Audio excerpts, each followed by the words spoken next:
Le 3 juillet. 5e jour dans l'octave des saints apôtres Pierre et Paul. Si parmi tous les saints il n'en est pas qui ne méritent les hommages de la terre, et dont le nom ne soit puissamment secourable, le culte rendu à chacun d'eux, la confiance qui leur est témoignée, varie pourtant en la mesure de ce que nous connaissons de leur gloire.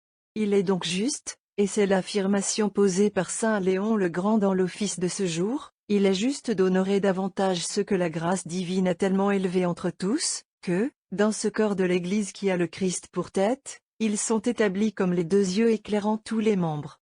C'est la raison qui fait qu'entre les nombreuses solennités consacrées sur le cycle aux serviteurs de Dieu, il n'en est point qui soit supérieur à la fête des 2 princes des apôtres.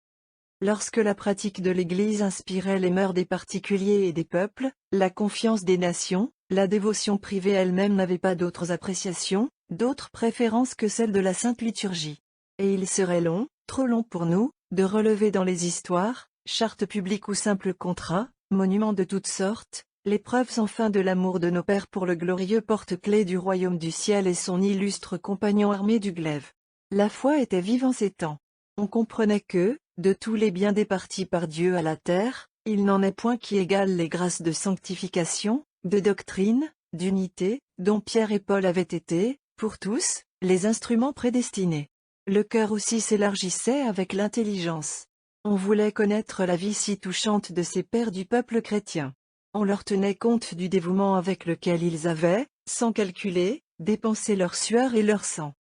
Pourrait-on dire qu'il en est encore ainsi de nos jours? Combien de baptisés, catholiques de nom, parfois pratiquants, possèdent à peine sur le christianisme les élémentaires notions qui leur permettraient d'entrevoir, au moins confusément, l'importance du rôle qu'ont rempli dans l'humanité les fondateurs de l'Église.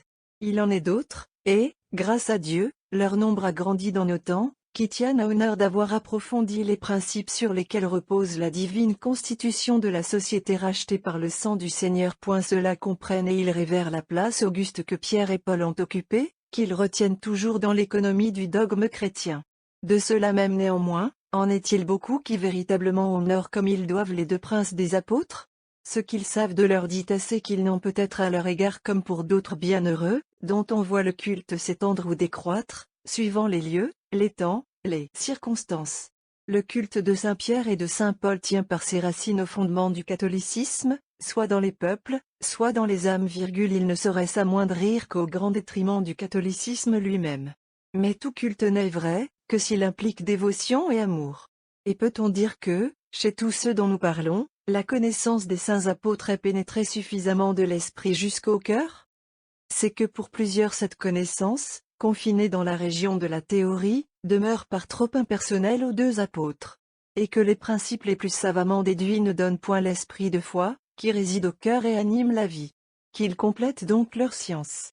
Sans perdre de vue les hauteurs du dogme, qu'ils sachent demander à la prière, à l'humble étude de l'Évangile, des actes des apôtres, de leurs lettres aux églises, des traditions ecclésiastiques, cette révélation tout intime de l'âme de Pierre et de celle de Paul qui ne peut manquer de les leur faire admirer, aimer surtout, autant et plus que leurs sublimes prérogatives.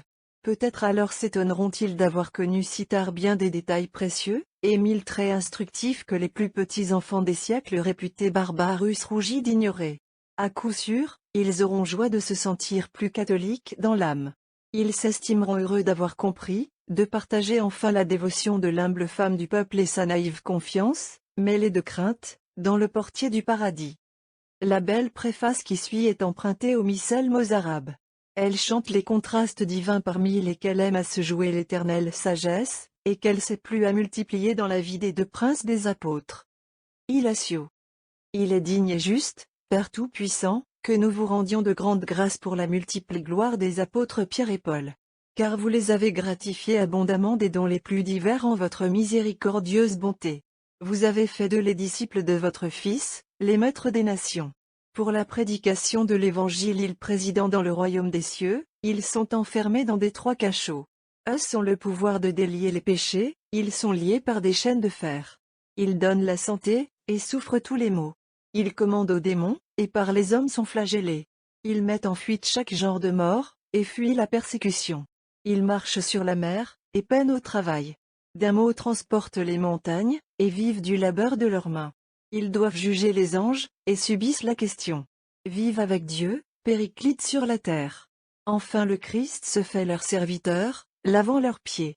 Et leur visage est souffleté par la main de blasphémateurs.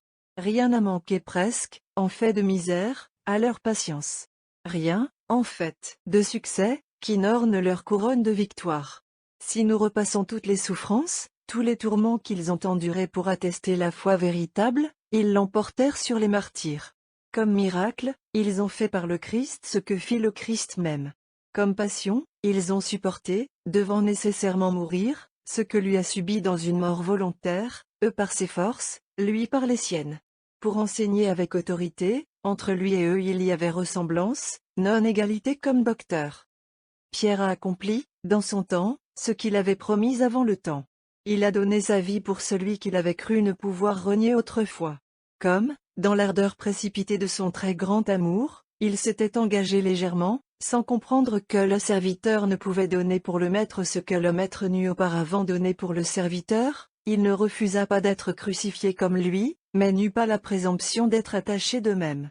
Le maître était mort debout, lui mourut renversé.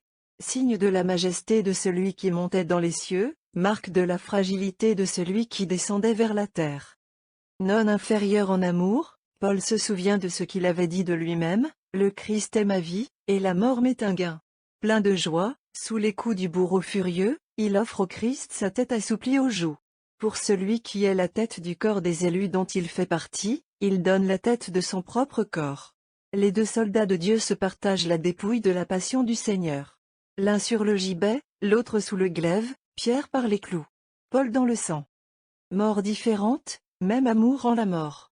Que l'Église catholique se réjouisse en leur enseignement, toute piété au souvenir de cette mort, la ville de Rome à leur tombeau, chaque âme chrétienne sous leur patronage. Or toutes ces choses, c'est vous qui les opérez, ô Seigneur qui êtes désigné par les prophètes, adoré par les anges, manifesté par la lumière apostolique au monde entier. C'est à bon droit que tous les anges et les archanges ne cessent point de crier vers vous, disant, Saint, Saint, Saint. La même liturgie mozarabe emploie l'hymne suivante, au jour de la fête. Elle a pu être, non sans fondement, attribuée à saint Ambroise, et paraît avoir précédé dans l'usage liturgique l'hymne d'Elpie. Hymne. Le martyr des apôtres consacre ce jour à jamais, c'est de Pierre le noble triomphe, c'est de Paul la couronne. Unis et rapprochés dans le sang de leur mort triomphante, les princes ont suivi Dieu. Ils ont reçu la couronne de la foi du Christ. Le premier est l'apôtre Pierre, et Paul n'est point inférieur en grâce, le vase de sainte élection a égalé la foi des pierres. La croix tournanterre son sommet, Simon y rend honneur à Dieu. Il y monte et demeure suspendu, se souvenant de l'oracle à où il le concernait. Ainsi qu'il avait été dit, saint dans sa vieillesse et élevé par un autre, il a été où il ne voulait pas. Mais sa volonté a vaincu la dure mort.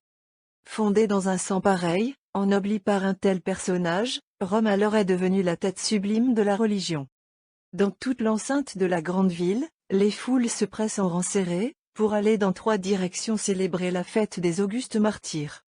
On dirait que le monde est ici rassemblé, que c'est le rendez-vous des peuples de l'univers, c'est bien ici la capitale des nations, élue pour tel comme siège du Maître des nations. À Dieu le Père soit gloire, et à son Fils unique, ainsi qu'à l'Esprit Paraclet, dans les siècles sans fin. Amen.